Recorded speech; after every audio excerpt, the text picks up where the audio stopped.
Indonesia, Malaysia, Indonesia, Malaysia. Pakcik, ini rendang pakcik. Ini punya saya pakcik. Ini batik pakcik. Ini punya saya juga pakcik. Sejak kapan kau duwe batik? Ini punya saya pakcik. Ya, sejak kapan kau duwe batik? Terima kasih pakcik. Jan. 5, 4, 3, 2, 1 and Tinggi Konser. Nah, dari video tadi tuh pendapat kalian tuh gimana sih? Kalau dari saya sih, menurut saya itu merupakan sebuah sindiran atau parodi tentang negara tetangga yang mengeklaim budaya batik milik Indonesia. Waduh, ini kasus pengklaiman budaya ya. Benar. Lalu menurut Iza sendiri gimana? Menurut saya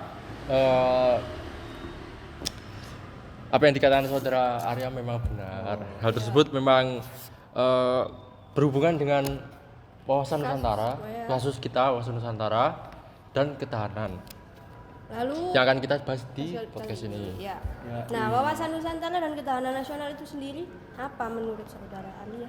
Menurut saya wawasan Nusantara itu merupakan cara pandang terhadap bangsa dengan tujuan menjaga persatuan dan kesatuan.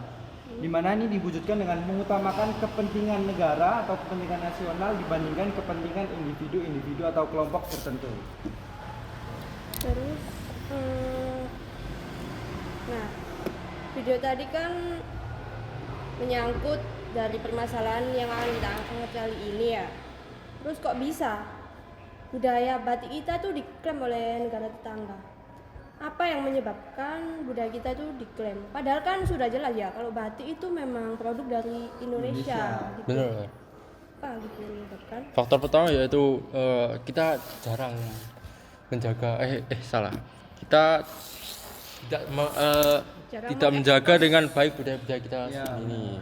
Terus kita tuh kayaknya jarang deh mengekspos budaya batik kita terhadap negara lain gitu. Jadi kurang kelihatan kalau batik itu milik Indonesia. Iya, karena gimana ya? Sekarang aja jarang gitu remaja pakai batik. Nah, lebih ke budaya barat-baratan. lain. Nah, gitu kan ya. Yang bajunya pendek-pendek, celahnya pendek-pendek. Terus solusinya gimana ya? Apa kayak kita sekarang ini? Kan kita ini pada batik ya. Iya, kita nah, ini batik salah Indonesia. satu solusi untuk menjaga kebudayaan kita seperti batik. Terus apa cuma batik aja yang diakuin negara lain? Apa Rendang? ada rendang? Oh iya, rendang itu. Kayak di video tadi ya. Iya. Rendang. Terus kayaknya tari pendet juga diakui deh. Rok Ponorogo? Rok Ponorogo. Benar. Banyak juga yang diakui sama negara lain ya. Itu menunjukkan kalau kita itu memiliki banyak budaya. Terus solusi dari negara Indonesia sendiri untuk menjaga seperti warisan budaya itu bagaimana? Menurut Kalau saudara menurut Arya? saya sih cara menjaganya itu kita harus sesering mungkin pakai baju batik ya. Kalau beli baju batik aja. Terus kalau dari pemerintahnya sendiri mungkin kalau ada klaim-klaim gitu bisa langsung cepat tanggap untuk mengatasi klaim-klaim dari negara tetangga tersebut. Harus cepat ditindaklanjuti gitu ya. Ya betul. Terus kayaknya sekarang batik udah didaftarin deh di UNESCO. Oh ya sudah. Menurutku sih solusi dari seperti konflik tersebut kita harus lebih banyak mengekspos tadi ya. Ekspos batik Mengekspos dan budaya Indonesia Nggak lainnya. batik aja sih. Kayaknya semua kebudayaan Indonesia harus kita pelajari deh. Nggak dipelajari juga, tapi juga diterapkan, bisa diimplementasikan di kehidupan sehari-hari. Ya. Seperti di pendidikan ataupun cara-cara lain gitu. Menurut sih ada pelajaran batik apa kayak gimana ya? Pelajaran Yang mengkhususkan ya benar. pelajaran tentang Budaya budaya Indonesia. Membuat batik lah sejak dini gitu. Sejak di Corbusier. Oh, aduh. Ya benar. Kayaknya gitu aja deh ya pembahasan aja kita ya. kali ini. Kita tutup. Lama-lama Oke. ya. Gak batik, gak asik. asik.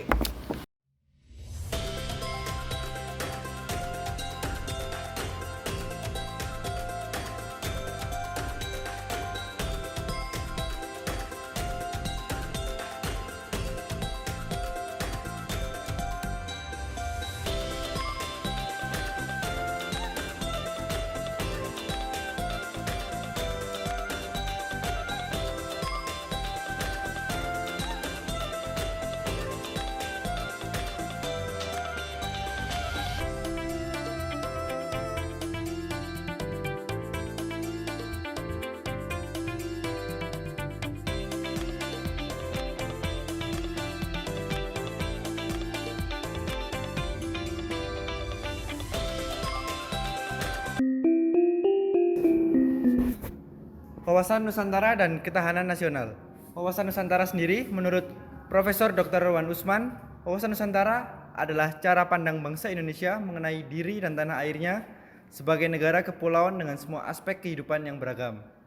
Selanjutnya ada menurut kelompok kerja Lemhanas 1999, yaitu wawasan Nusantara adalah cara pandang dan sikap bangsa Indonesia mengenai diri dan lingkungannya yang beragam dan juga bernilai strategis dengan mengutamakan persatuan dan kesatuan bangsa dan juga menyelenggarakan kehidupan bermasyarakat, berbangsa, dan bernegara untuk mencapai tujuan nasional.